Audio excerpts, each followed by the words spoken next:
Hi hello ஆக்சுவலாக இன்றைக்கி எனக்கு வந்து பார்த்துருந்தீங்கன்னா எங்கள் ஏரியாவில் எப்போவுமே ஒரு பிள்ளையார் சதுர்த்திக்கு ஒரு பெரிய பிள்ளையார் வாங்குவாங்க. ஸோ அதே மாதிரி தான் இந்த டைமும் ஒரு பிள்ளையார் வாங்கியிருந்தாங்க. பார்க்கவே ரொம்ப அழகாக இருந்துச்சு. ஸோ அதை பார்க்க தான் நாங்கள் இன்றைக்கி வந்திருந்தோம். ஸோ இந்த 5 டேஸுமே இந்த பெரிய ஃபங்க்ஷன் போல் நடத்துவாங்க. ஸோ ஆக்சுவலாக இன்றைக்கி என்ன பண்ணியிருந்தாங்கன்னு பார்த்தீங்கன்னா, ஒரு மியூசிக் கன்சர்ட் வச்சுருந்தாங்க. ரொம்ப நல்லா இருந்துச்சு கேட்குறதுக்கே.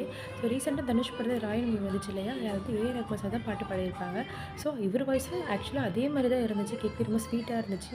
உங்களுக்கும் அந்த கிளிப்ஸ் நான் வந்து லாஸ்ட்டில் ஆட் பண்ணுறேன். நீங்கள் கேட்டுட்டு எப்படி கீழே கமெண்ட்ஸ் பண்ணுங்கள். சப்ஸ்கிரைப் பண்ணுங்கள். Bye friends.